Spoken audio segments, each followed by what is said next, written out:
Why don't we start with the introduction then? All right, let's do that. So thank you everyone for joining. I'm Rushali. I'm the founder of Incubite and a co-organizer of this community along with Hardik and Arohi.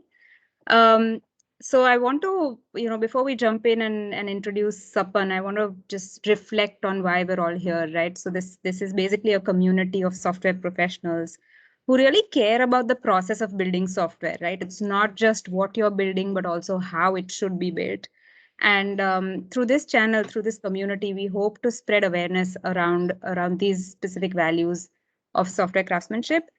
We hope to bring you thought leaders who we hope will inspire you and motivate you on your own journey towards becoming a software craftsperson yourself, or regardless of where you are in that process. And in the attempt to do that today, we've got Sapan Parikh with us as our speaker. Sapan is the VP of Engineering at eClinical Works, and he has really helped us a lot in setting up this community. So we wanted him to come in today and share some of his learnings. Sapan truly personifies software craftsmanship qualities in many, many ways. So we wanted him to share some of his learnings from his 15 odd years of experience. He's been a hands-on coder and a software craftsperson himself. So today, I hope we can all learn a bit from him. So with that, Sapan, if you want to give a better introduction, go for it. Nope, I think introductions are best done by someone else. That being said, why not jump right into it? And maybe let me share my screen and give you a quick context on how I thought about this talk, right? As you can most probably by now see on your screen, it's about anti-patterns, right? Demystifying software development. What ended up happening was that I recently read a book called Rules of Thumb. And I was thinking about what could be the rules of thumb in software development, right? And it just turned out that I kept thinking of things not to do, and as opposed to like the way things should be done. And that's most probably comes from experience, right? A lot of time we end up doing something, and then when we reflect on it, we kind of realize that, oh, maybe we should not have done that. And amazing thing is that there's this book called Mythical Man Month, which was, I think, written in 1770s or 80s, which talks about so many of these anti-patterns. And that's when I realized that many of these are actually already there. It's just that people don't know about them, right? These anti-patterns. And that's why I thought about talking of these anti-patterns. So that being said, I think before we start, I wanted to ask like quick 3 questions to people over here. First is, how many of you actually use Jira or any issue management system like that? So it could be Jira or Bugzilla or Trello, one of these, right? You could do this, or you could just send me a chat message, right? That says, okay, raise of hand is also okay. Perfect. So I see a lot of people are already raising their hands. And while that is happening, I want to make this presentation a little bit interactive. So if you have questions, please keep shooting them. Though I will not be reading it, I do think that either Hardik or Rushali would actually stop me between the slides and ask me those questions. So please be the moderator. Good. So I see a lot of people have actually raised their hands right now. What I'm going to do is I'm going to go and I wonder if there's a way for me to kind of lower all hands. Yes. So I'm going to go and lower all hands and then ask another question, right? How many of you think that using something like Jira or Bugzilla or Trello or I don't know, Azure DevOps has actually increased the visibility, which means people can actually see what's going on, what's happening?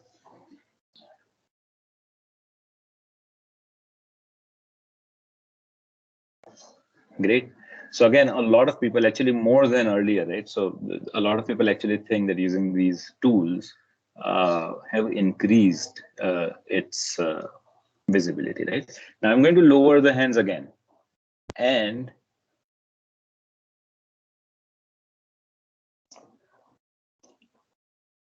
how many of you actually think that because it increased the visibility, so yes, I lowered all hands. So because it increased the visibility, it actually commoditized the software development work, which means that some people out there could look, I mean, they had the visibility, so they could look at the number of issues or the story points, and they, easy math started happening that, oh, I have 50 developers and I have 100 stories. And if every developer that just went ahead and did 2 stories a day, I can get this thing done in 2 days itself. So how many of you actually think that it is commoditized?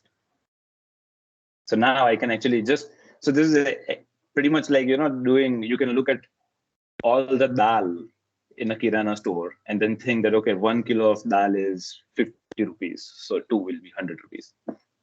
Easy math started applying, right? And I see again, a lot of people actually, all of those, it's amazing actually. When I said how many of you actually use Jira, only 12 people said that I do. But when I asked the last question, there are more people who said, yeah, it's a pain point.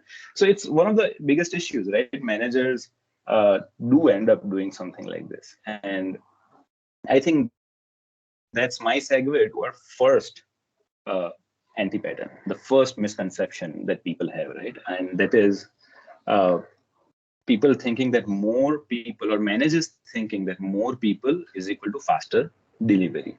That means that if there's a project going on and if it's going slowly, if I let 10 more people, it will happen faster. I'm going to go ahead and lower all the hands again before we move on, right? So, and that's actually, there's a very nice and interesting, I don't know, is it a study or is it an anecdote? Where if I'm assuming all of you actually know the game of tug of war, right? So the people on both the ends of this thick rope and they're pulling each other. And what they say is that if you added two people on both the ends, right? So I'm assuming you're able to see the picture right now, the three people on both the sides. And if you added one person on each side, then the immediate thing that happens is that all the people releases the rope a little bit. All the people relax a little bit. So as you actually added two more people, everyone else relaxed a little bit. So the individual contribution actually goes down as you add more people to a given team. So and I think that's kind of, so this that comes from the same book, Mythical Man Month, which actually states something very similar. That says that adding manpower to a late software project makes it later. Which means if you have a software project which is already going late and you added like 5 more people, then it will be even later. It will not be faster. And there are reasons for it. First, it takes time to be productive, right? Every software engineer who is over here must have actually seen this or have gone through this experience where 3 new developers or 2 new developers were added. And what they had to do was, instead of actually coding, now they had to work with these people to get them up to the speed, right? Which itself takes sometimes from several weeks to several months. So that is one of the reasons why actually the product of people are not actually now focusing on work, but they're focusing on getting someone else up to speed. Also, software development is not highly divisible task, right? So you could do actually a very simple math if you were, let's say, in a hotel which had 100 rooms, and you could do math which says that, okay, one person takes 100 days to clean all the rooms. So now if I have 100 people, they will do all the work in one day, right? Why would you be able to do something like that? It's because you have this highly divisible, way of working, which is not there in the world of software development, right? So if you uh, look at the way developers work, developers actually work across cross-cutting concerns, right? So how, again, a quick survey: how many of you are full stack developers who work on all the different stacks? So you do some of the JavaScript coding, you also do backend coding, you also do database work. And again, I see, yep, and again, I see a lot of people are raising hands, right? So now think of it, right? So if you had actually so many people, but if everyone worked on the full stack, then you can't clearly divide that work, right? Because what you're doing is, if you had to create a checkbox that had to be saved in the database, let's say it was a simple checkbox for consent, I agree with something. So that has to have a change in the UI. Then you have to make a change in your, I don't know, POJOs and server-side code, and then you have to make a change in your database, and maybe also write a migration script for that. So if you look at it, you are actually doing something across all the layers. So if you wanted to parallelize it, you may actually add 3 people to, do things on separate layers. But what you end up doing is this: you are increasing the communication overhead. So now a lot of time people actually just add people. New people are added to a team, and then you have added the communication overhead. Now you have to work with different people to figure out whether some work is done or not, and then orchestrate that work. That only if the UI has changed, I will change the backend, or only if both are changed, then I will change the database. So that orchestration takes a lot of time as well. And that actually goes to one of these interesting figures. Is actually quite common, and a lot of you may already have seen it. Is that if you have 3 people, right? There's a triangle on the upper left corner of this image. Then there are 3 ways you can talk to each other. See how fast does it escalate. By the time you have 10 people, there are 45 ways you can communicate to people, right? And by the time there are 14 people, there are 91 ways people can talk to each other. 91 ways of communication, right? Now, I have seen a lot of times huge teams, right? 20 people team, 30 people team. These teams have common pain points, and their pain points are just trying to figure out who has done something or how to get something solved. They will have like this one line of code they want, like, understanding of, and they have to jump between product managers to senior developers to the guy who actually wrote the code. So like there's like 1, 2, 3 or multiple hops between actually something gets done. And yeah, that communication overhead actually kills the productivity gains that you may actually get by adding people, right? And that's why I think there's no easy way of saying there's more people means faster delivery. But at the same time, it's not entirely wrong.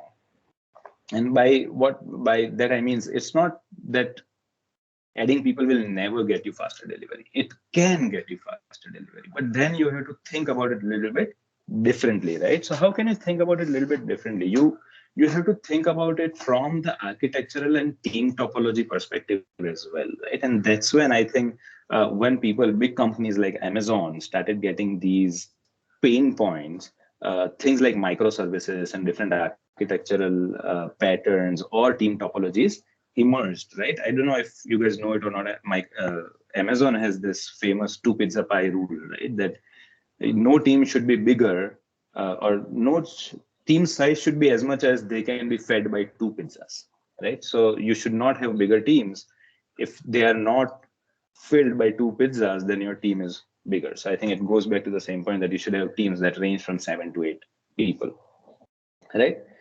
And that, I think, goes to my next point, which is that if you have smaller teams, how can you have smaller teams work, right, and get higher productivity? So I think what you have to do is, as a manager or as a team member, because not every time managers may know what what the way it would work. But let's quickly let me go to the next slide and talk about this another thing where people actually think that managers don't impact the software architecture. So if we think about the older thing, that managers are solving human resources problem. What they're doing is they are trying to, I think first of all, everyone has to agree on one thing: managers or not managers, developers or QA, product managers, or I don't know, UAT members or people who are in install, they all are trying to solve one problem. And that problem is making our customers happy, right? So while they're doing that, they're trying to kind of contribute on their own way. And the way they are contributing is, let's say, a lot of time managers are solving human resources problems. So they're kind of just saying that, okay, I can give you 10 more people. What can we do, right? And that goes to this point. There's something called Conway's law.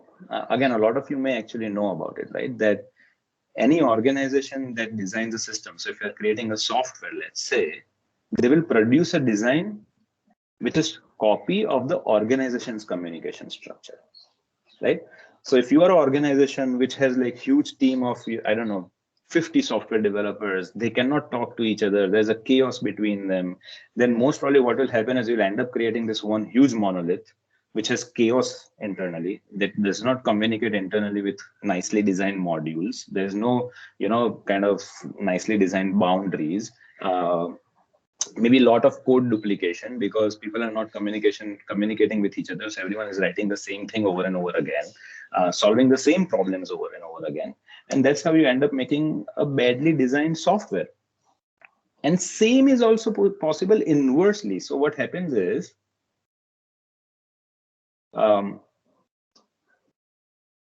there's something called inverse Conway maneuver, right? So what ends up happening is that just how your software is like your teams, you can do other way around as well. You can design a team so that your software gets to that eventual design, right? So as a manager or as a developer, you can actually have a vision about your software, a goal about your software, that, hey, my software is going to have X, Y, and Z modules. They will be independent from each other. They will have very clear boundaries. So these modules could be actually very separate three small other softwares like microservices, right? So, or they could be very separate modules inside a monolith, but they would not interact with each other a lot.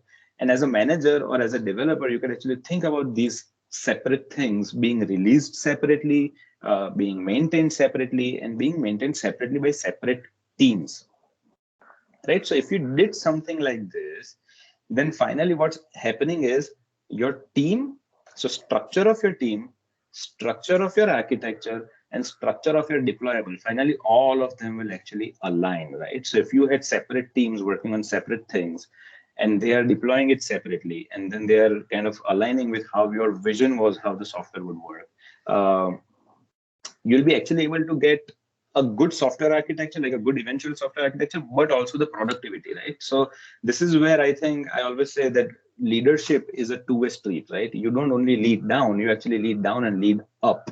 So if you had a manager who's solving a human resources problem, as a developer, as a software engineer, we can all always take a step back, take a pause and say, hey, you know what? We had 5 developers. Now we have 15. Is this a good time to create small teams of 7 and 8 people each?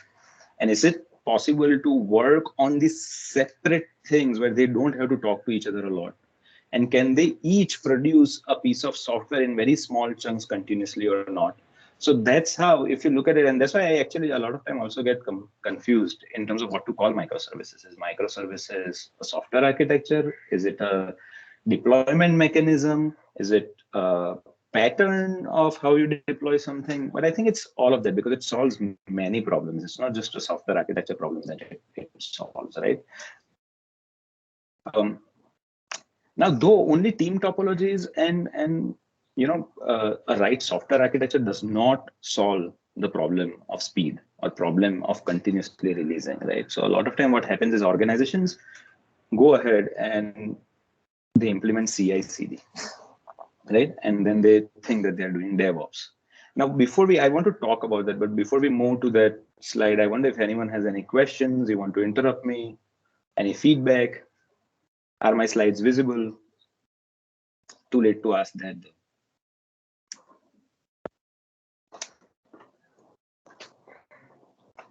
I think if you're saying something, I can't hear you. I definitely see you talking.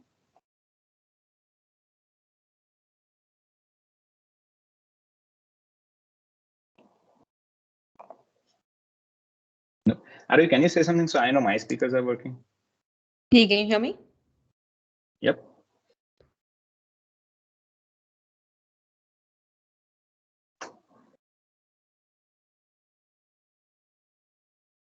All right. So, of course, so that's okay. I think we don't have any questions. We'll just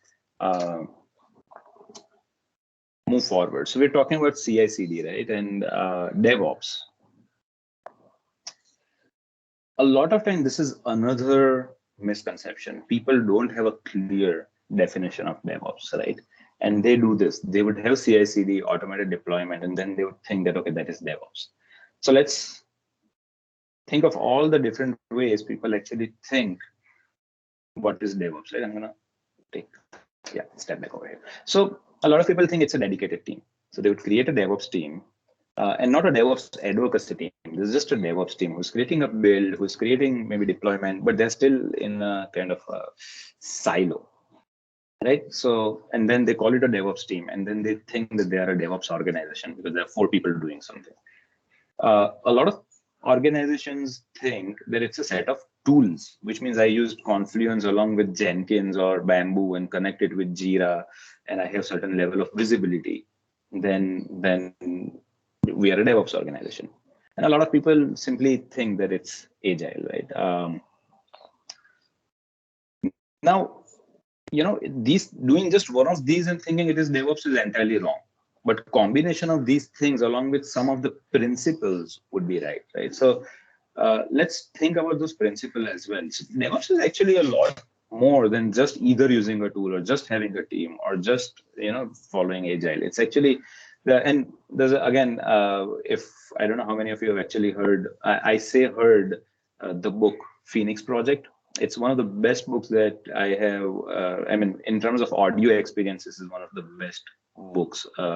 So much fun to listen to it, and the best part about it is that it is not a technical book. It's actually a novel of about a person who's working in a company facing so many issues and how he navigates through all these issues, and finally it almost feels like you were watching a movie. You'd root for the one of the main characters, and in the end you'll actually get happy also.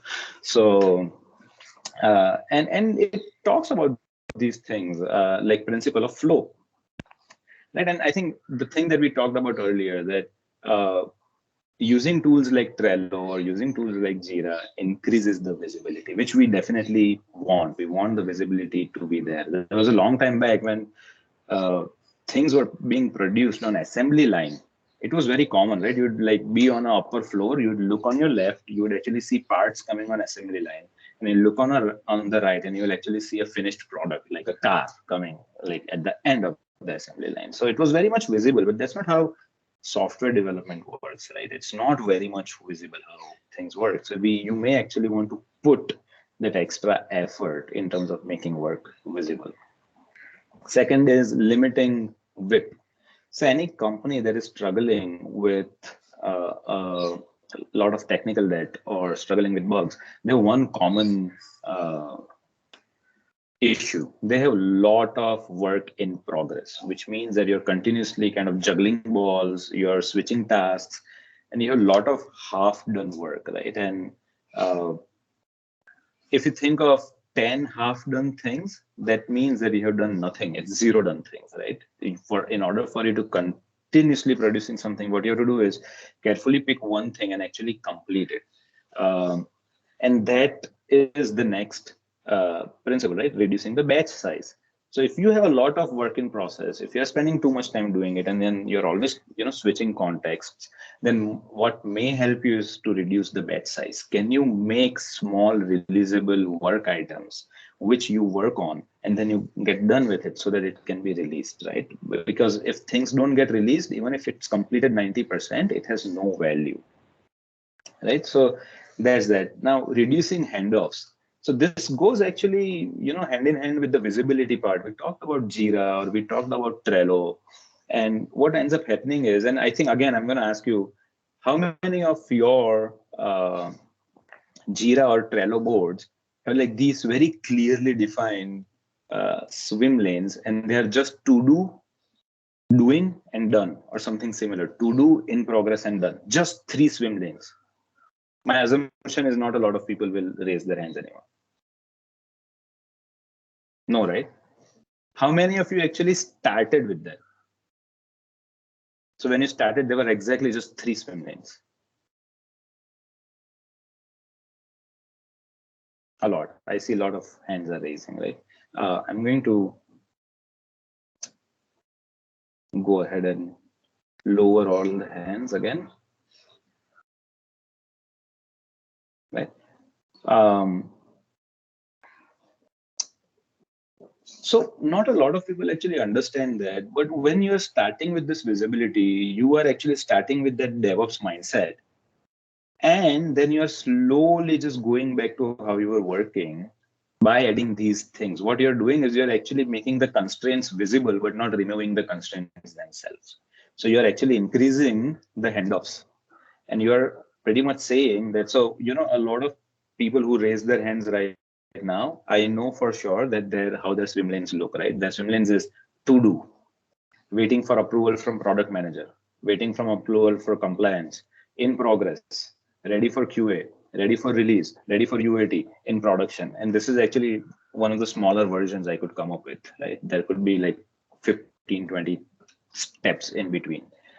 What happens is that while you are increasing the handoffs, you are actually creating silos. You are creating these invisible walls, and you are actually throwing things across the wall that, hey, I'm done developing, it is in your code now, right? And then the QA actually throws it to the next guy. Hey, installer, it is in your code. And then, they throw it to the next guy, and the last guy in the queue, maybe the customer who gets it right on their head.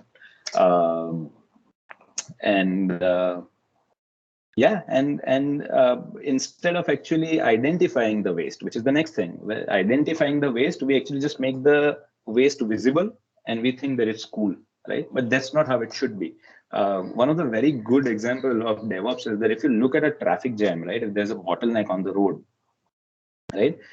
If you want the flow to be nicer, the flow of traffic to be nicer and constant, what you have to do is you have to change the condition where the bottleneck is happening, right?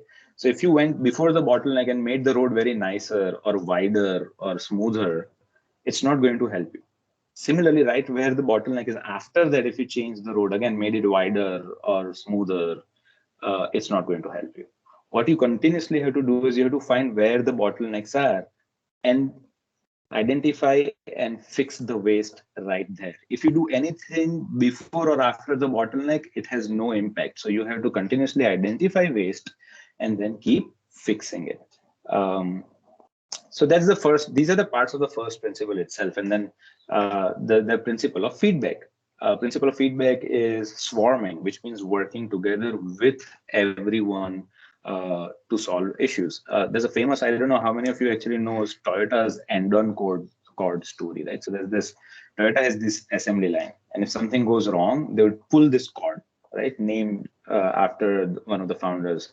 So it's called end-on cord. They'll pull it, and the assembly line actually stops, which is a huge thing in the world of manufacturing. The assembly line should never stop, but it stops.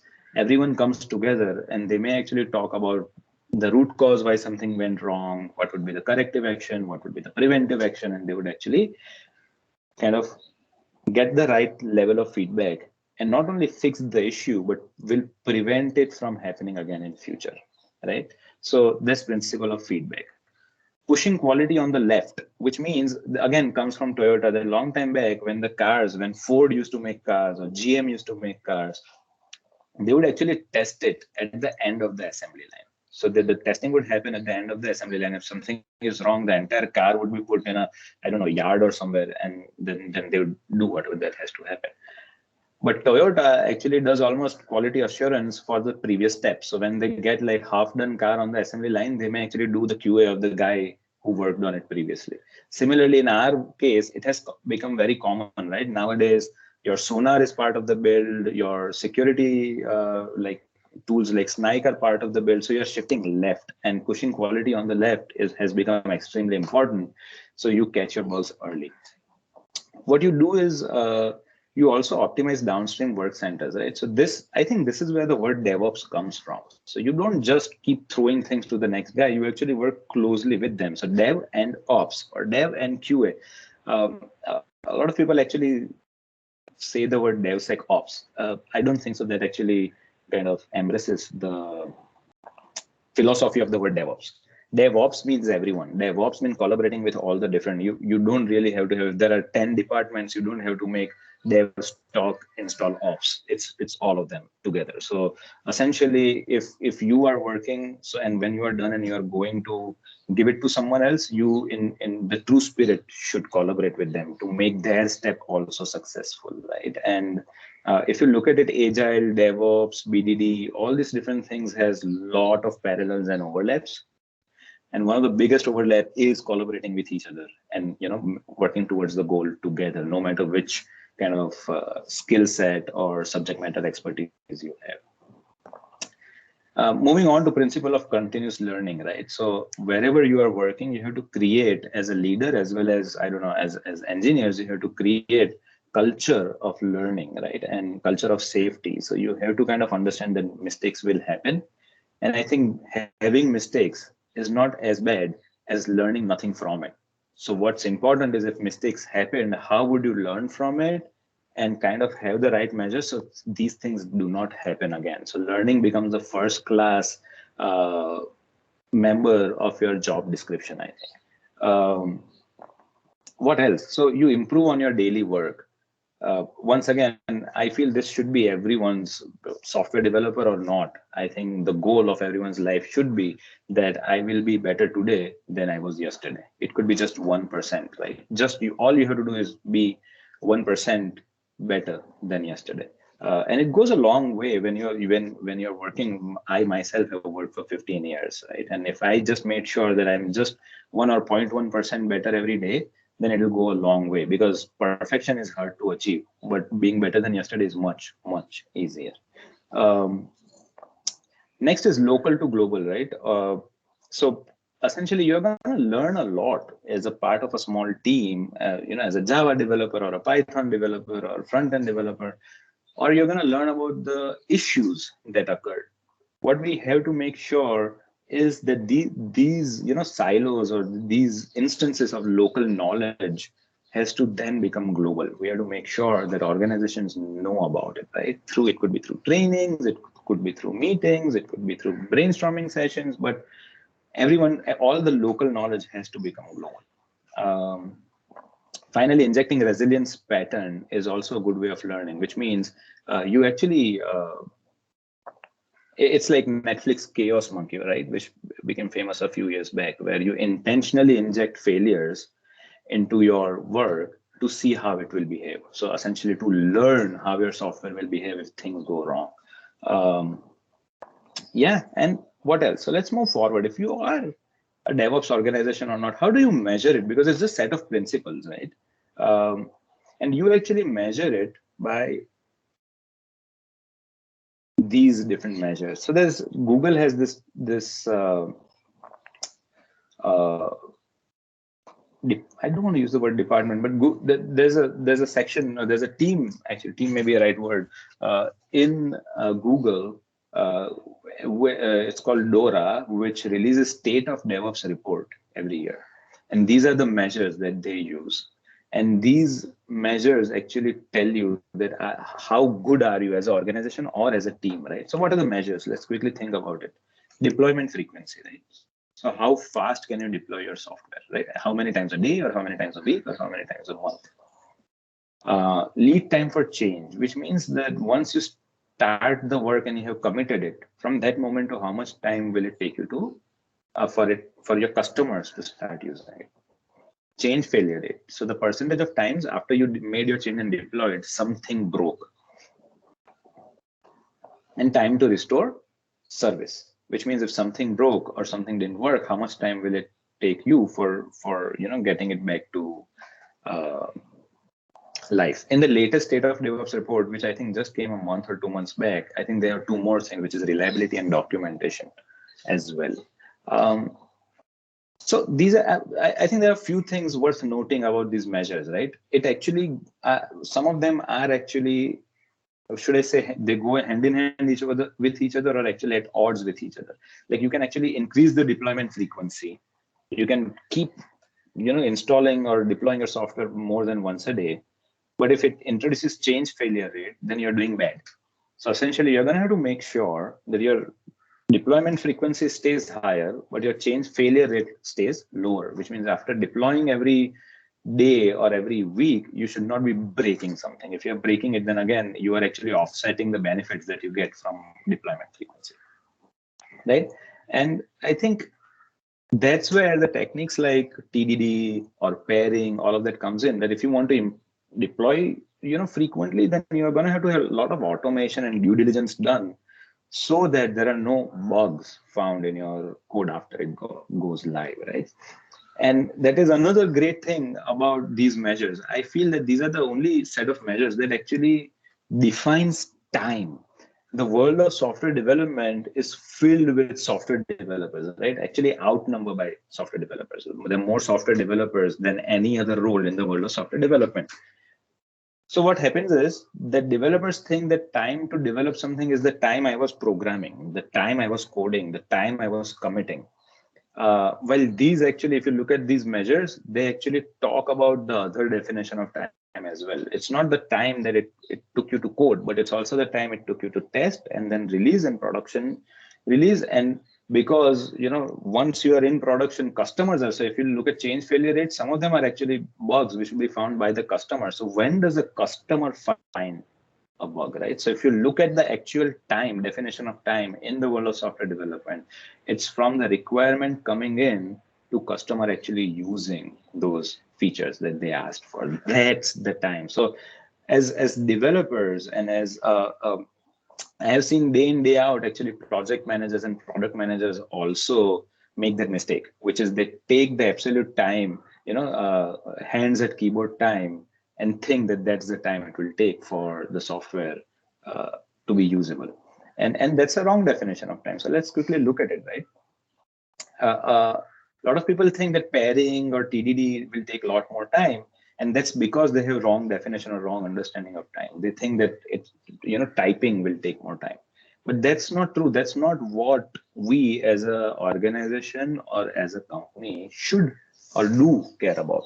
What we care about is our customers happily using our software. I think that's the end goal, right? And happily using all the new features.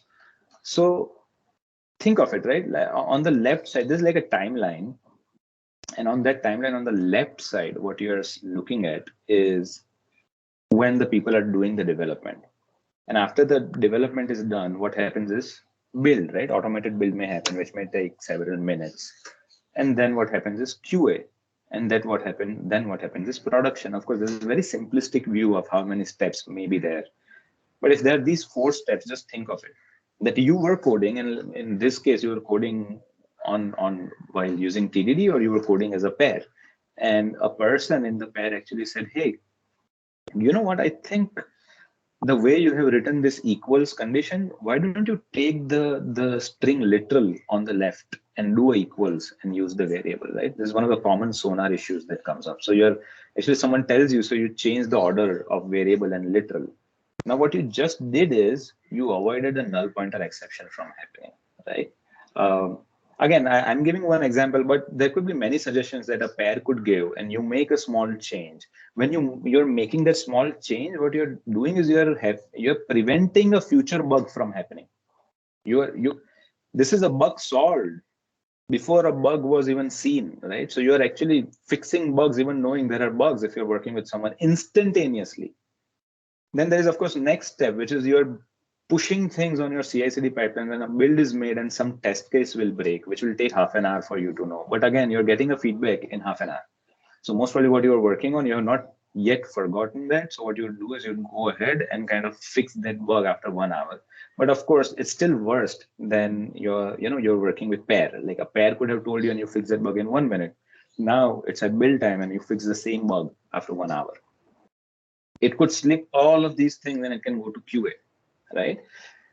Now, if it goes to QA may actually take good 3, 4, or even 7 days to do testing, right?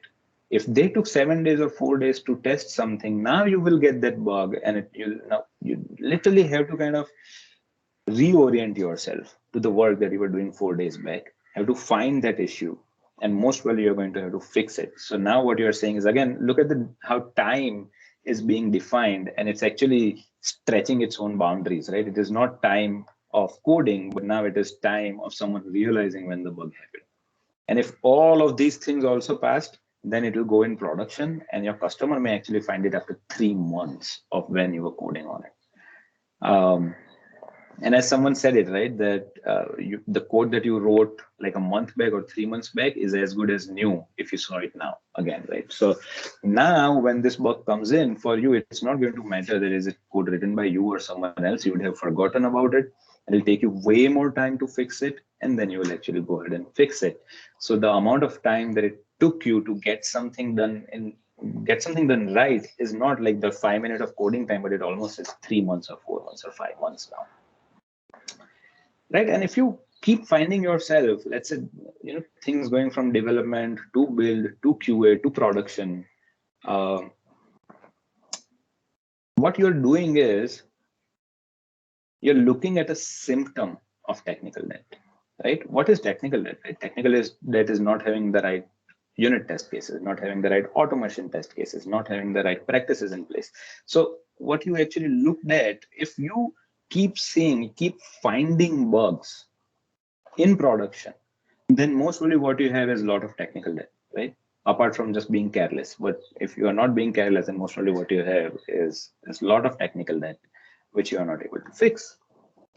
And that goes to our next talk, right? Our next slide, that a lot of people actually think that technical debt is technical. Once again, this comes where a lot of people could play active role apart from software developers. It could be product managers, project managers, team leads, managers, who could actually first think about the fact that if you are finding a lot of issues in your production releases, then most probably there's technical debt. And technical debt is not a technical issue. It's a behavioral issue. It's a cultural issue. And all people in the team should think about it in terms of how we can solve them, right? So let's talk about what allows technical debt to seep in, right? First of all, shortcuts are allowed and you never revisit them. So I think we have to all remember the fact that we actually are doing work for the customers. A lot of time there are going to be requirements which has to be released on a certain dates, and for which you may take a shortcut or 2 or 5. What's wrong is never revisiting them. So if you took a shortcut and didn't make a Jira or didn't make a to-do item and never revisited and fixed it, I think that's when you are introducing technical debt. So it's not really a technical issue, it's a cultural issue. You're just letting things go. And that's the risk that I see all the time when I see a word later in a statement, right? So we can do it like this now, and later we'll see it, or later we'll fix it, or later we'll adjust it, because you never get to later, right? So as far as you are not in that behavior, you are actually making a note of things. And believe me, making a note of something actually helps a lot. So if you are making notes of them and revisiting these things, that will help you to stay away from the culture of accruing technical debt all the time. Not investing in automation, right? So not following the rule of 3. This once again becomes very common, where developers keep on doing the same thing over and over again. There's a simple rule called rule of 3, so that if you see yourself doing something 3 or more times, then you should automate. This goes to unit test cases, automation test cases, or anything else that you have been doing manually, like deployment, or I don't know, a lot of other things. If you don't invest in automation, then you are actually going to create a lot of technical debt. You'll see yourself doing that activity a lot more than the things that you love. Right, and this goes back to one very nice thing that I had read, that having 1 year of experience 10 times is not same as having 10 years of experience, right? So you kind of have to figure out that if you're doing the same thing over and over again, then most probably you are not improving every day. So then you have to figure out how you can enter, and it could be anything. If you're doing something, and really, we have tried even writing Microsoft flows for automated responders. So if you find yourself writing a lot of automatic emails, most probably what you want to do is go to Microsoft Flow and then or Power Apps, right? I think it has 2 flavors, Power Apps, and automate those things as well. A lot could be automated. And as a person, you can improve every day, but also stay away from technical debt, because a lot of work, a lot of issues actually come because people making mistakes in their manual steps. Lack of fast feedback, right? So your build is failing, but you don't know it right away. You have a bug, you don't know about it right away because there's no automation, or there's this customers facing issues that you don't know because you don't have things like observability tools in place like Elk or App Dynamics or New Relic, right? So you want to create a culture of fast feedback. It could be from software development to a software not working and getting it through automated tools, right? Low quality bar. A lot of time people are just okay with low quality bar of the code, right? So again, even if you're taking shortcuts, even if you have to get something done faster, your quality still has to be, the best possible quality. You shouldn't accept like just have an overall low quality bar. I think that's not acceptable. Right? Third is project mindset. project mindset is something where people actually keep focusing on one thing, get it done, go to the next one, focus on that, go to the next one, and they keep on doing it. The only problem that with that mindset is the fact that everyone misses the learning opportunity. They create like this task force which is going to work on, let's say, just SQL injection. 5 people will fix all the SQL injections. But always remember that people who are fixing something, people who are keeping something clean, are always slower than people who are making a mess. So there'll always be more people injecting more SQL injection issues than these 3 people or 5 people or 10 people actually fixing them. So you really can't just have a project mindset all the time. There are reasons why you should have it sometimes. So of course, when your house is on fire, you can't, strategize. So at that point of time, yes, you may want to create a task force and quickly fix all the SQL injections, but then also make sure that everyone knows about it. And some activities are done better by the entire teams as opposed to creating task force and just create a project and just have 2 people work on it. Culture of trust and safety, right? So this is something that we talked about even in the DevOps discussion, that we have to create a culture of trust and safety. Developers are going to come up with different or new ways of getting things done. As far as we can maintain those things, we must trust each other, and we must make sure that as far as we could achieve the results that we want in terms of quality and features and business value, we should try these different things, and everyone should feel safe in trying new things. And finally, not following a Boy Scout rule, right? A lot of you may have already heard of it, which is when a Boy Scouts go to a campground, they have to make sure that it was cleaner than they found it, right? So not only they will not make a mess, not only they will not litter it with stuff, they will actually, when they leave, they have to make it cleaner than how it was earlier. And that's, I think, one of the best rules that developers should also have. That if I'm changing code, but if you look at it, developers actually a lot of time work just by fear, which means that they actually take this code and instead of kind of refactoring or making it better, they would actually write one if over there. And that if kind of reads this way, that if this condition that is just mine, like literally mine, Sapan's condition is met, then execute this code. Otherwise, don't, because I am very scared about everyone else's code, and I literally don't want to touch it. And that actually goes against the culture of trust and safety. You don't trust people, and you don't feel safe changing other people's code. So you want to kind of make sure that these things go hand in hand, and you are actually following the Boy Scout rule, and you'll be able to avoid technical debt. That being said, I just kind of realized I never created a thank you slide. So thank you. This indeed turned out to be, I kind of referred to it as a talk, but I kind of realized I should have referred to it as a monologue. That being said, my monologue is over, and I'd love to hear your thoughts. If you have any questions, if you, I don't know, want to talk about something.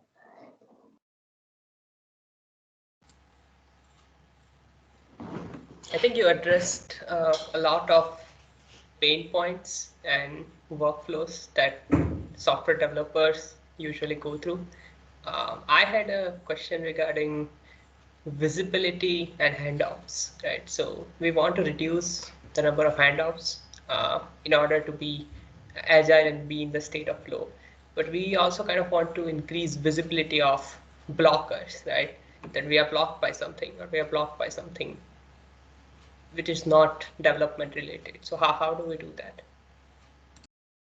I think good question. It goes to a lot of things. So, I think it depends is always the right answer. So it depends how we solve it. Based on how many people or what kind of teams you work with, things may actually change. But let's look at a few scenarios, right? A lot of times you may be actually blocked by some, and when I say someone in your team, I mean someone in your organization, right? So people, a lot of teams actually work, they don't create project-based teams. So they don't have teams where 3 developers and 2 QAs and 1 product manager work. They actually have these vertical teams. All developers is one team, all QA is one team, all product managers are a different team. So in these scenarios, what's actually happening is that people are trying to say they are blocked, but they are not blocked by external factors. They're blocked by internal factors, right? So they are blocked by their own teams. It's a different story that their teams are organized within the organization differently, but they are inside the organization. They're not blocked by people outside.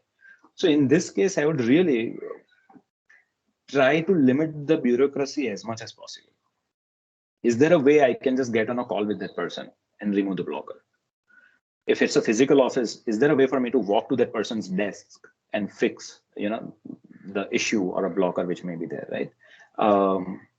So in these cases, limit the bureaucracy. And a blocker becomes visible if it really. A blocker becomes visible if it really is a blocker. But what if you could actually fix it by increasing the collaboration itself? The other way could be if it's not possible for you because let's say your blockers are externally, then what you could do is instead of creating these swim lanes, which has impact, because what happens is sometimes the blockers may be in 10 issues. Well, what you have is 10,000 items in your backlogs. And now every item has to go through, all these different swim lanes. So one way could be just create one work item, which says fix this and block your work item by that work item, so that it becomes visible at least that, okay, if this work item is closed, then my work item will be closed. Until that time, it is blocked by it. So what you did is you at least localized the scope of blocker just to your issue and not, your entire swim lanes, right? So that's another way. I don't know which kind of, issues you may be talking of. If there's a third way of this, you couldn't do either one of these, then yeah, you still have to create the swim lanes, but at least we should work towards not having so many. All right. A lot of time it may actually become an indication of the fact that we are not able to collaborate. True.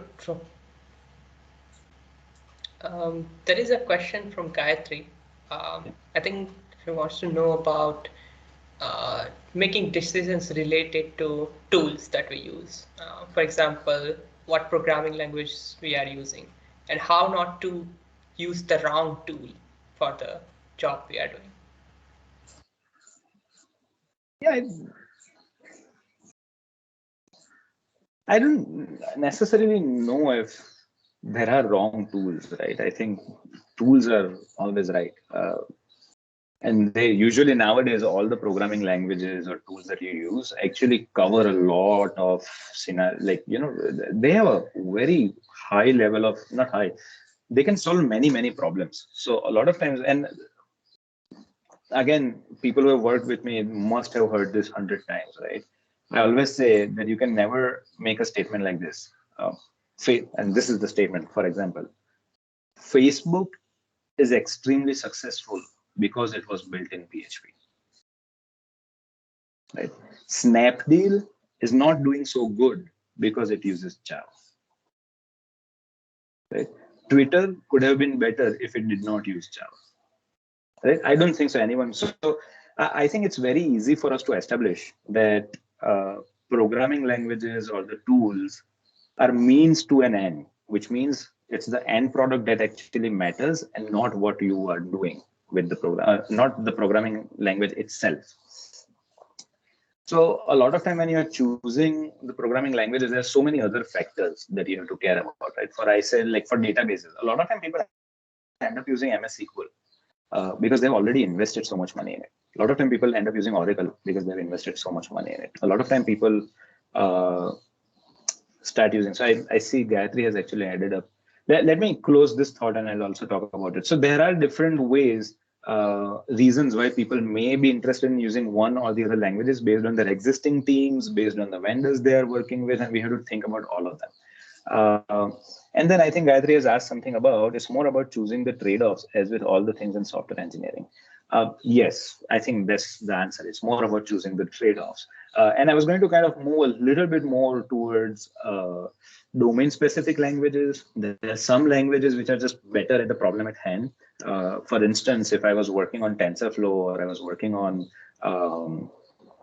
something related to machine learning, there's so many programming languages, let's say for once, Python, which is considered way better than, let's say, using Java or .NET, right? Or I don't know. So again, it's a trade-off of what problem you have at hand, what kind of teams you are working with, and how much money you have invested in existing, or money or time invested in existing uh, technologies. That being said, I'm so happy someone else also has a question over here. Abhishek. Yeah, go ahead, Abhishek. Sapan, so this is a two-parter and regarding team sizes. So you mentioned Amazon's two pizza rule, right? So according to you, like what should be the ideal team size? That's question one. And the other one would be, say, in some project, new people like must be added. Maybe it's a request from the customer, or maybe we are going to take on something really big and team size has to be increased. So what will be the right approach moving forward in that scenario? Um, I feel a team size of 7 to 8 people is actually good. It has in 7 to 8 people. First of all, you can have enough kind of flavor of people. So you could actually be like 4 software developers, 1 QA, 1 product manager. So you have like good enough, a good combination, balanced team. So that's one. 7 people team also does not have a lot of communication baggage, so to speak, right? So that's that. And I think one of the reason I go with 7 or 8 is because I when I was doing my Scrum certification, I remember reading it somewhere that 7 or 8 is a good time. As soon as it becomes 9 or 10 people, again, you break it down into 5 people teams. So that's that. And I think you're right. A lot of time people will, and that's why actually, as soon as I said adding people does not solve the issue, I kind of balanced it with team topologies, which means that adding people can, of course, adding more people will make things faster. I think what I was trying to say is adding people mindlessly or adding people by commoditizing your, math is not a great idea. So when you are adding people, every once in a while you will have to do this restructuring of not just your software, or because as soon as you think of refactoring or restructuring, you only think of code, but you may have to do it with your teams as well. Can I go ahead and restructure my teams? Can I make them smaller? Can they have independent modules? Can they work on something where they don't have to talk to each other? Just how talking to each other is extremely important, people not having to talk to unrelated people is also important. So how can I create these clean boundaries and then add people? So I don't think so we are saying at any point of time I meant that don't add people. Adding people is going to be important, but also align them with team topologies and software architecture. Okay, yeah, thank you. I saw something else. There's a question Yeah. from Anja. Yeah, she's asking what precautions or steps a product manager can take to keep things going with DevOps. Product manager can take to keep things, if it comes from product manager, right? So I think one thing is culture of trust and safety. So I sometimes feel that, and again, Anjana Dri, you have specifically talked about product managers. So I think I'm gonna kind of look at it from that perspective. So a lot of time, what happens is that trivialization of work may end up happening. So I don't know how, if you're working with the right people and if there's a culture of trust and safety, if you can work with them, I think giving enough time to get things done is important, right? So if you're starting a sprint, a lot of time you, of course, as a product manager who are working very closely with clients, you're always focused on um, delivering something, showing something, seeing something on your screen. But what may actually help you is that can we invest some time in the beginning to, let's say, create a walking skeleton, right? Walking skeleton is like implementing a CI/CD, minimal pieces that you can make live by click of a button or by every push, right? So kind of working, having cross-cutting knowledge of multiple areas of software development lifecycle is important, but also trusting developers and kind of investing time with them in creating like the harness, right? So that when you want to, so I think what happens is that there are two ways you can do software development. One is you kind of do like very fast. So if you're looking at a graph, right, it's happening very fast, and you look at that graph going up, but in like 4 to 6 months or 1 year, that graph kind of starts tapering on the top, right, and then kind of maybe also goes down in terms of productivity. You're seeing lesser and lesser work being produced. That's when I think that's an indication that we did not invest enough time in the beginning of creating a nicer harness, making sure that there are tests, making sure there's automation, there's CI/CD. So if you actually kind of invest time, you may be slower in the beginning, but then you can actually have a good velocity going on. And I think what I'm trying to say here is that spend times in business values, which is things you can see, but also spend spend time in things like software architecture, tests, other things that you cannot necessarily see, but adds value. So as a product manager, you may want to be aware of all the different things that can add value, because only a business feature that people can see is not value. Everything else is also value.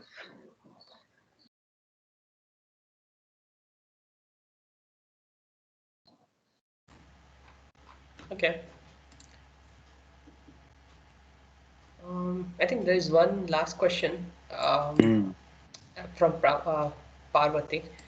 Um, her feedback is that a lot of great points were discussed. Her perspective is that some of the issues we face are not because of team topology or culture, but because of some rules and regulations that our organization has set up, or something legal mandate that is involved, right? For example, it can be working for a bank and they have a strict rule of something which doesn't make sense from a developer's perspective, but it is mandatory to do so.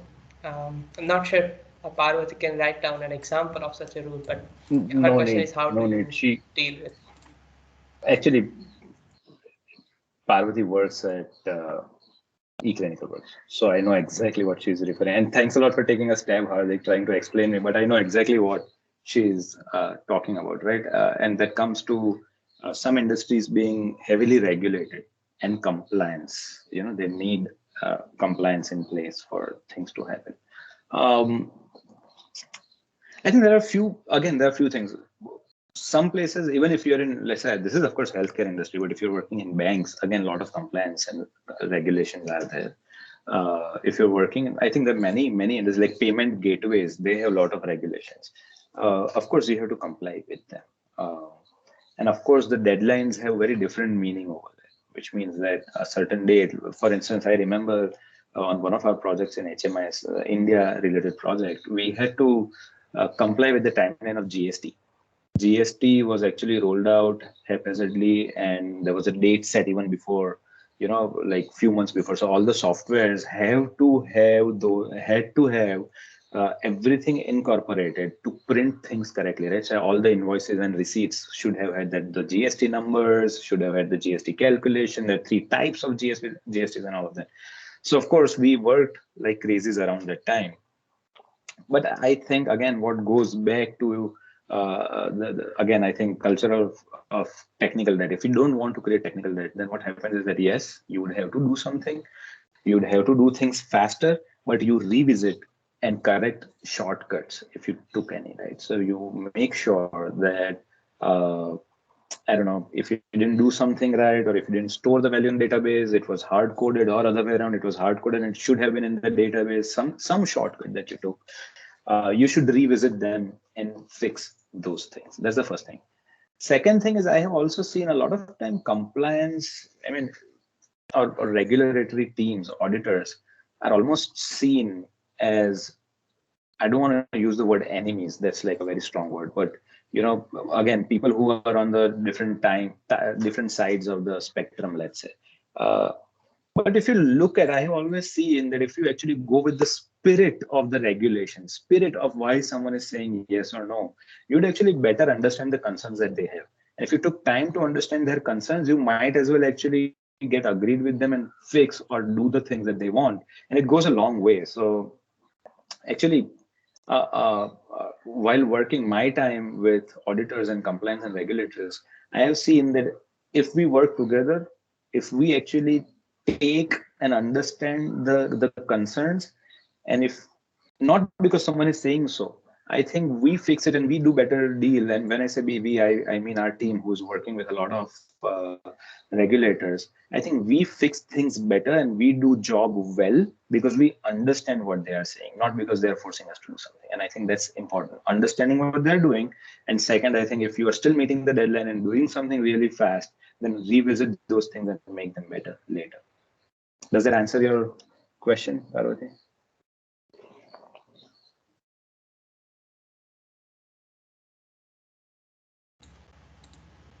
Yeah, that was a really, I think, general explanation. And yeah, seems like Parvati is also saying that it answers her question. We're already above time. Let's take one last question and then we can close off. The question is kind of simple, that having small team sizes increases bureaucracy in a monolith architecture. How do we tackle that? I think, again, hi Aukash, I know him very well and I know exactly where he's coming from. So the bureaucracy with small team is increased because we end up working in teams where there are still silos.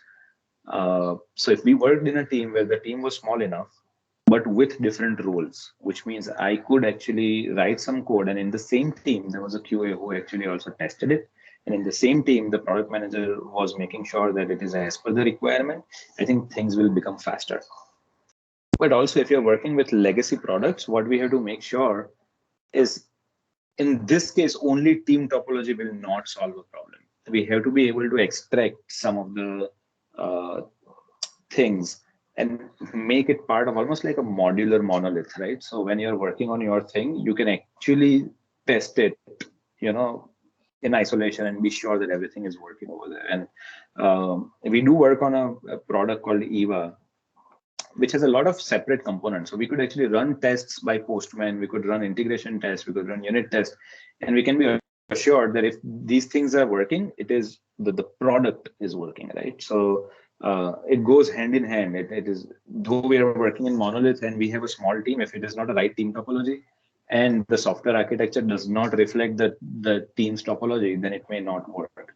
But again, I think it is not an exact science. So based on the kind of issues that someone may be facing, things may change or will have to be fine-tuned. But of course, we can talk about it later. How about that?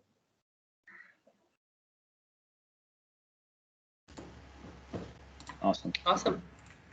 I think those are all the questions we had.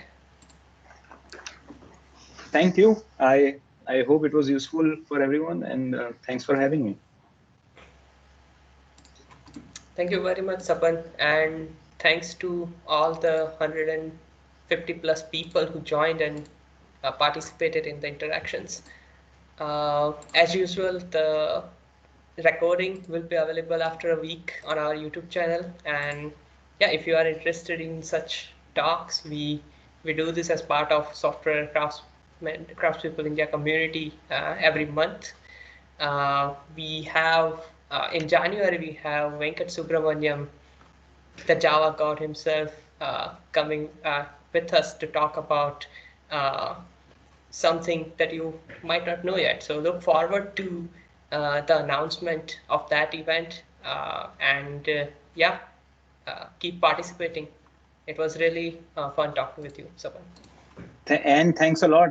Thanks a lot bringing up Venkat. Big fan of him. It's amazing. He brings amazing energy to his talks. And if you got tired by this monologue, it's going to be totally hands-on. He'll be opening ID and then typing code.